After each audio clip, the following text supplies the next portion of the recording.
はい、座禅10年、ヨガ3年、ライターの高山です。ヨガ教師の、塩沢健一さんと、瞑想と呼吸をテーマに、今回も、動画を撮っていきます。塩沢さん、よろしくお願いします。よろしくお願いします。今回のテーマなんですけれども、チャクラと、肉体をテーマに、撮っていきたいと思います。で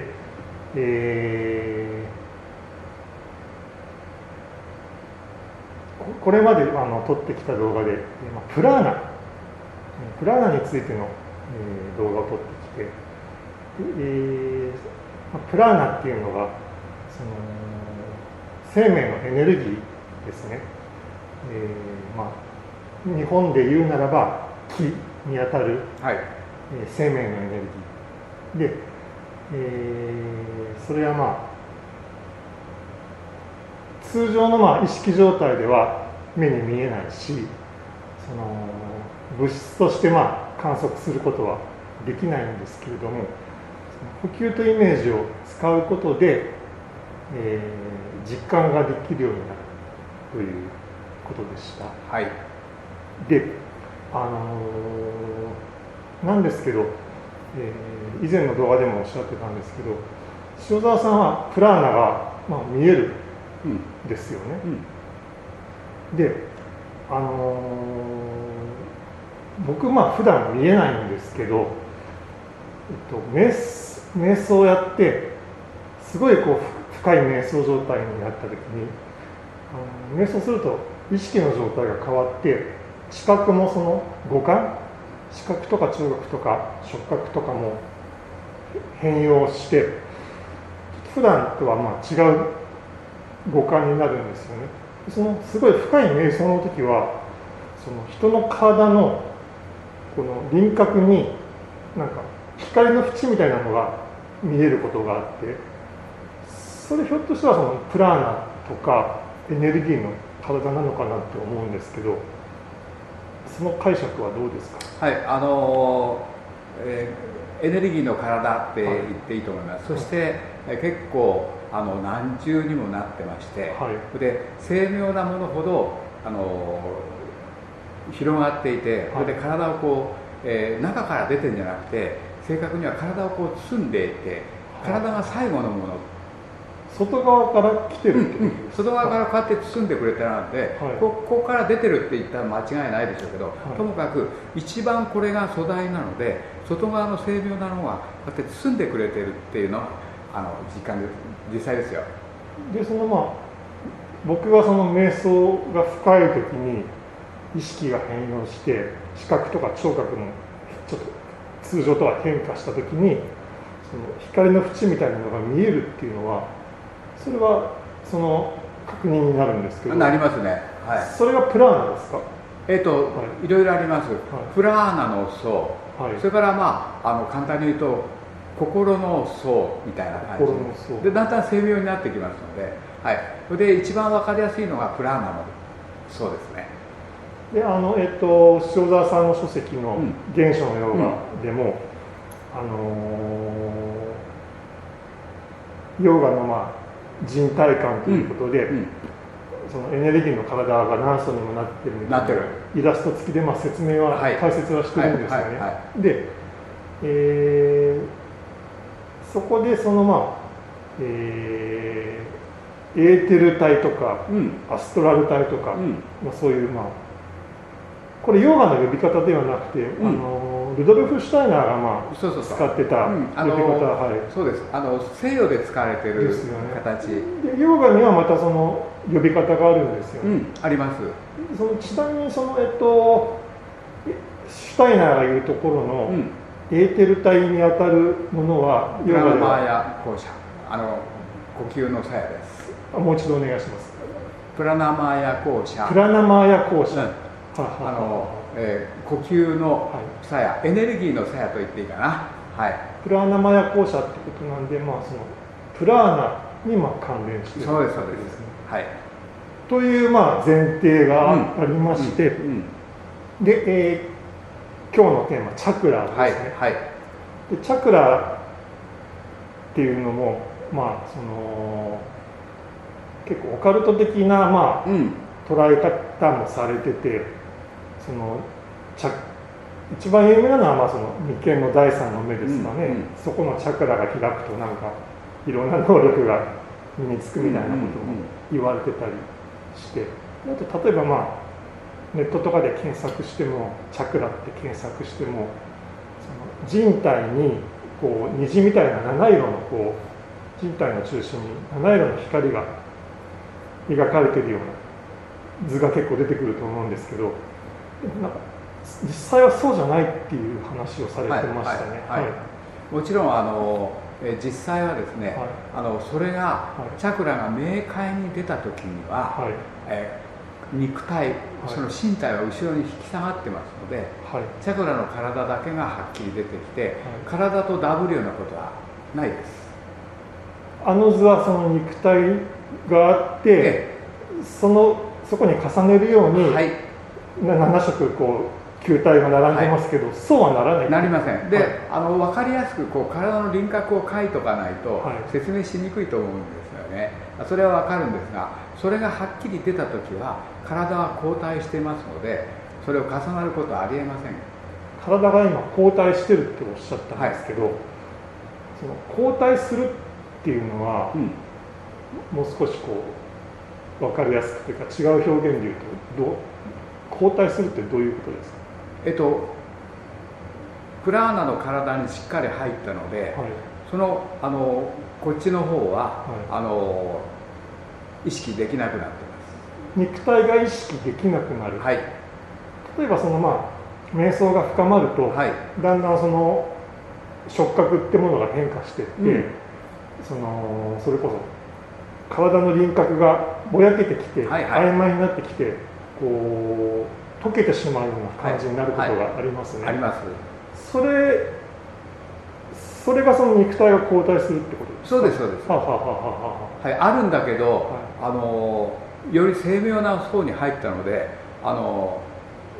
こ行っちゃったのかなっていう感じですよね。じゃあその瞑想が進む、瞑想が深くなると、こう意識が変容して、触覚身体感覚も変容して、でその体があたかももうその体がなくなったような状態になりますね。そうです。その瞑想が進むと、それがその今塩沢さんがおっしゃった体が後退するという状態で、でその体の感覚がなくなった時に初めて、チャクラが意識できるっていう、ですから未再心っていうのかな、それが体が後退していった時にだけ初めて明快に出てきます。でその7色、水みたいな色があるのも、その原初のヨガではちょっと違う感じなんだっていうお話されてましたね。それちょっとどういう感じなんですか？一つはですね、例えばいろんな色がありますけど、言えるのは、虹みたいな感じで、その中間のところ境目もあるんですよね。でお互いに影響してるから、その七色が明快に出てるんじゃなくて、混じり合った部分を持ってます。グラデーションみたいなそうです。チャクラの図だと、大体7色で、こう下が暖色でだんだん寒色になっていく感じですよね。例えば一番下が赤、オレンジ、黄色、緑、青、紫、白みたいな感じになってきますよね。それがグラデーションになっているってことですか？ですから、そんなに中心は色があっても、周りはお互いにこう干渉してますので、ああいうふうに明快に色分けして出ていくことはないです。で、僕はその体の周りの縁は瞑想するとたまに見えることがあるんですけど、チャクラってまだ分かんないんですね。でも塩沢さんはその瞑想すると分かる。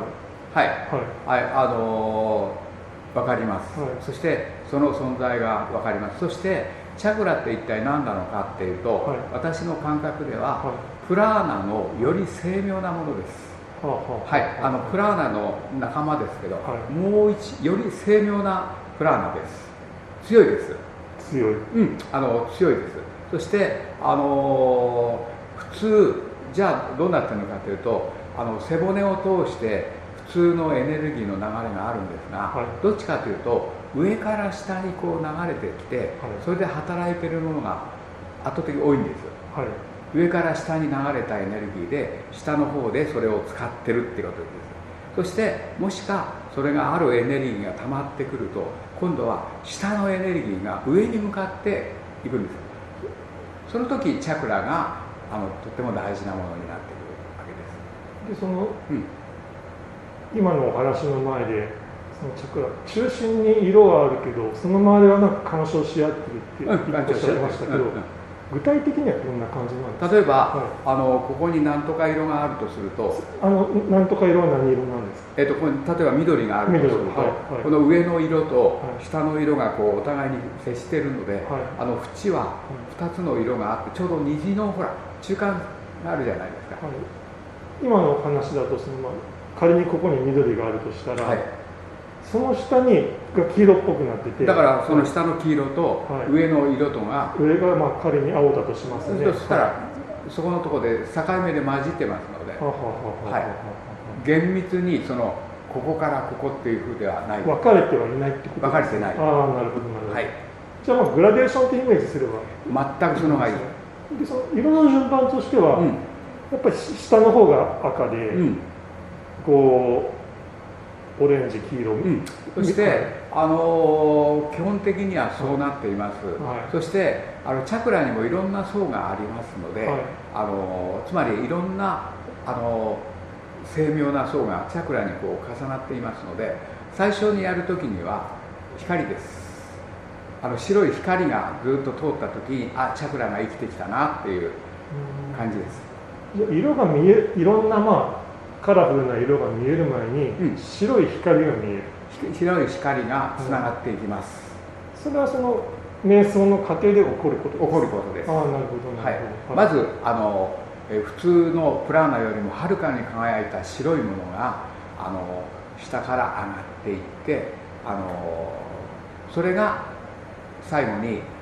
色を呼んでくるので、初めはプラーナの精妙なプラーナの光り輝く白だと見ていいです。で瞑想の状態を解きますよね。そして日常の意識、日常の身体感覚に戻りますよね。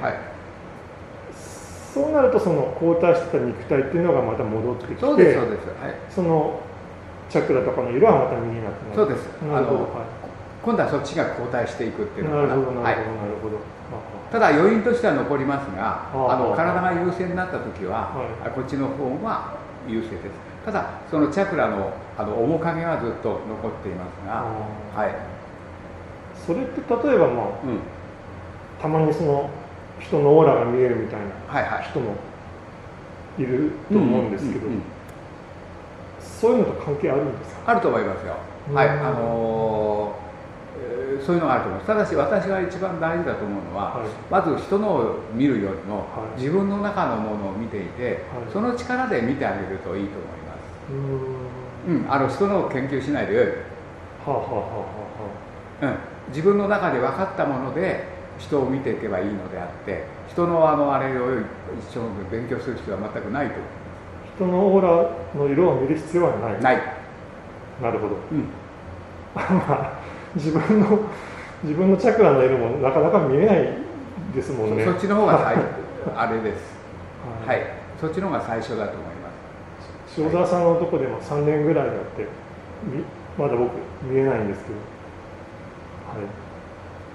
ど、で見える見えないの、チャクラが見える見えないということは、そんなに気にする必要はありません。そしてチャクラって一体何なんだということはクンダリーニっていうことだと思うんですよね。チャクラっていうのはクンダリーニのことですが、クンダリーニは何かというとプラーナのより精妙なものです。ですからプラーナの一種です。強力なプラーナと見ていいので、じゃあ普段どうするかというと、普通のプラーナを一生懸命やることです。